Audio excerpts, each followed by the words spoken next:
warahmatullahi wabarakatuh. Di sini saya akan menjelaskan mengenai anatomi, fisiologi, dan patofisiologi dari sistem urinaria. Yang pertama yaitu anatomi sistem urinaria. Sistem urinaria itu sendiri merupakan sistem terjadinya proses penyaringan darah sehingga darah bebas dari zat-zat yang tidak diperlukan oleh tubuh dan menyerap zat-zat yang masih diperlukan oleh tubuh. Yang selanjutnya yaitu fungsi primer ginjal, yaitu mempertahankan volume dan komposisi cairan ekstrasel, yaitu cairan di luar sel tubuh, yaitu sebanyak 45% dari total cairan tubuh dalam batas-batas normal. Tujuannya yaitu mempertahankan keseimbangan internal tubuh atau homeostatis. Urinaria terdiri atas ginjal, ureter, kandung kemih, dan uretra. Ginjal berfungsi mengeluarkan sekret atau senyawa yang dihasilkan oleh kelenjar. Yang selanjutnya ureter. Ureter berfungsi untuk menyalurkan urin dari ginjal ke kandung kemih. Yang selanjutnya adalah kandung kemih. Kandung kemih berfungsi sebagai penampungan urin. Yang selanjutnya ada uretra. Uretra berfungsi sebagai penyalur urin dari kandung kemih. Berikutnya saya akan menjelaskan tentang anatomi fisiologi sistem urinaria. Yang pertama yaitu ginjal.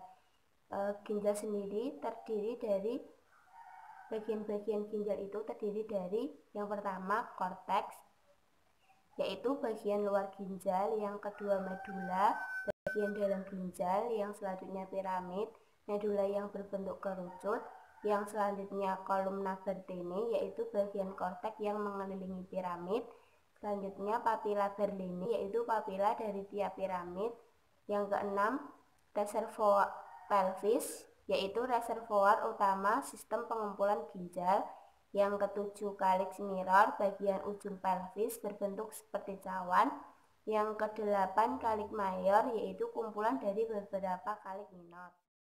Fungsi dari ginjal itu sendiri yaitu yang pertama pengeluaran zat sisa organik, pengaturan konsentrasi ion-ion penting, pengaturan keseimbangan asam basa tubuh, pengaturan produksi eritrosit, pengaturan tekanan darah, pengendalian terhadap konsentrasi glukosa darah dan asam amino darah, pengeluaran zat beracunnya yaitu ureter.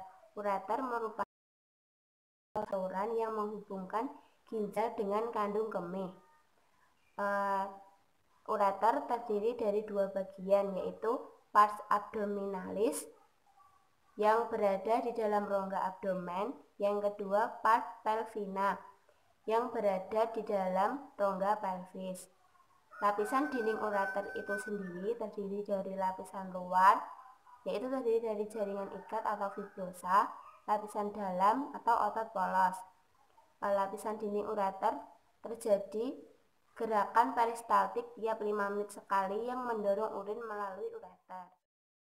Yang selanjutnya yaitu vesika urinaria atau kandung kemih.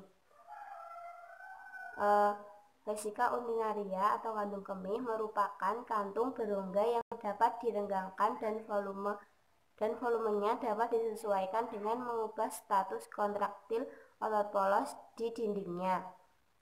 Urinaria mempunyai bagian yang pertama apeks, yaitu dihubungkan ke kranial oleh urekrus sampai ke umbilikus. Yang kedua ada corpus, dan yang terakhir ada fundus.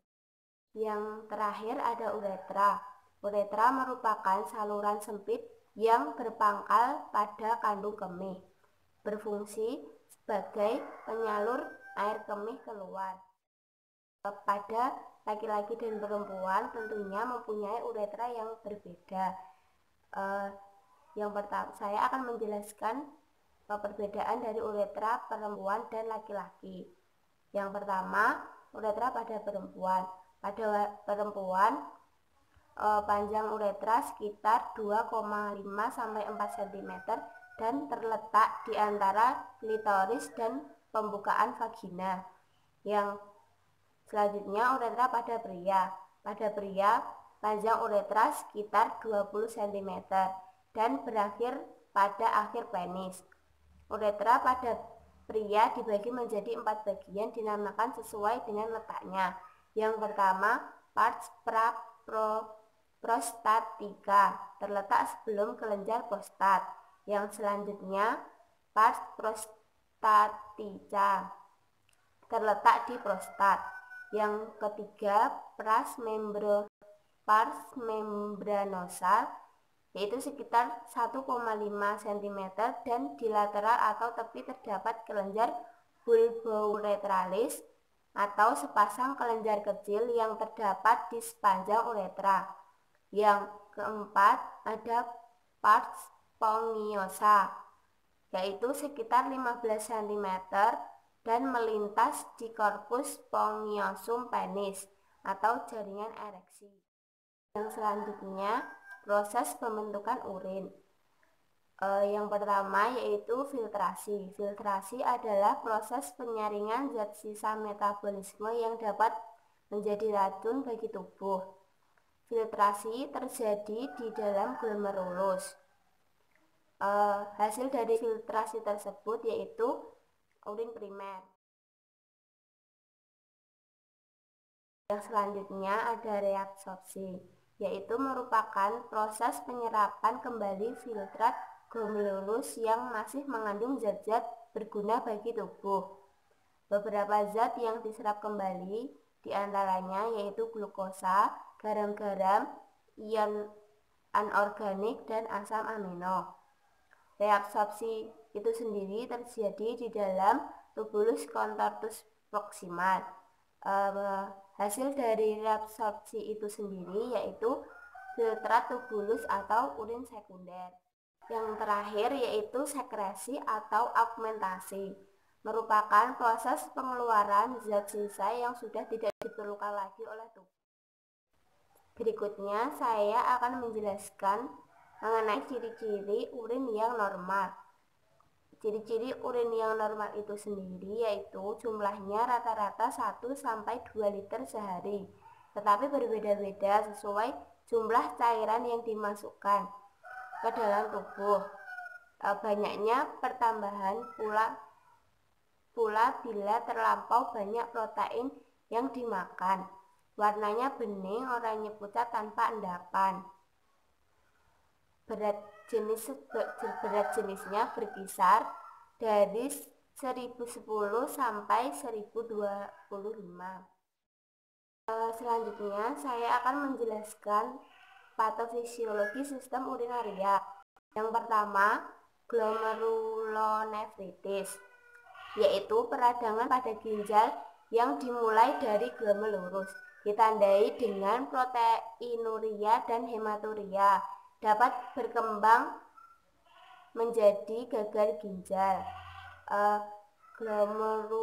Glomerulonefritis itu sendiri dapat menjadi dapat dibagi menjadi dua, yaitu akut dan kronis. Yang pertama, glomerulonefritis terjadi akibat infeksi kuman Streptococcus, timbul hematuria, edema, hipertensi, penurunan fungsi ginjal. Pengobatannya sendiri yaitu istirahat, diet, pembatasan cairan dan garam, antibiotik, antihipertensi, antidiuretik bila perlu. Yang kedua, glomerulonefritis kronis, ditandai dengan kerusakan ginjal dengan penurunan laju filtrasi glomerulus. Yang selanjutnya, penurunan semua fisiologi ginjal secara bertahap diikuti penimbunan sisa metabolisme protein dan gangguan keseimbangan cairan dan elektrolit.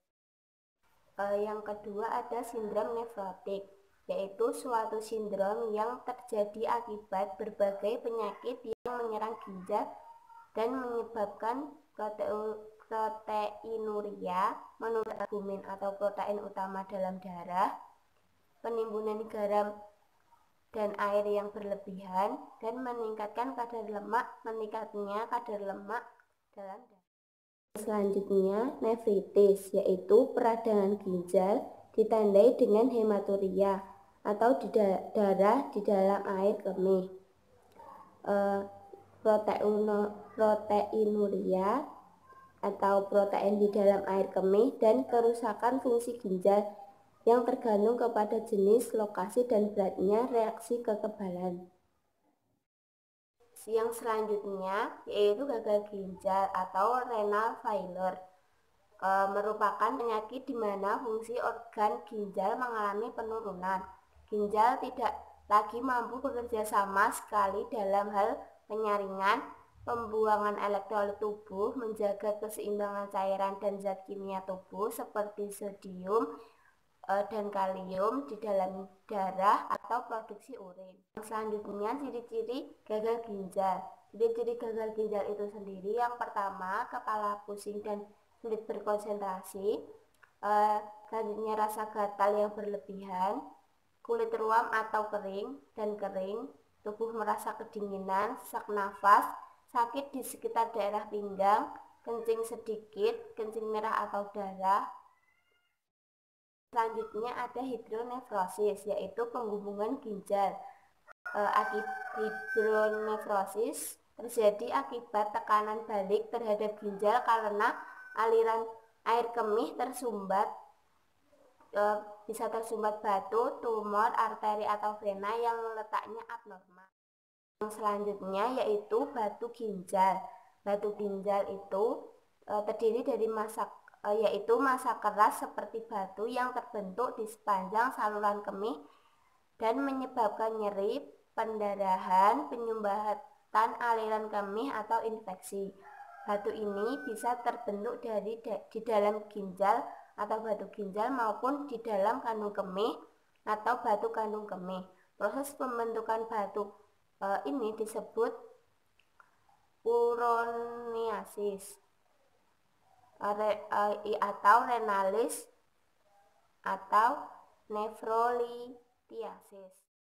Yang selanjutnya ada cititis, yaitu radang kandung kemih disebabkan oleh infeksi bakteri, penggunaan alat semprot pembersih genital wanita, penggunaan tabung kateter dalam waktu jangka yang lama. Sekian penjelasan dari anatomi, fisiologi, dan patofisiologi sistem urinaria. Terima kasih sudah menonton video ini, dan jangan lupa like, komen, dan subscribe channel ini. Terima kasih. Assalamualaikum warahmatullahi wabarakatuh.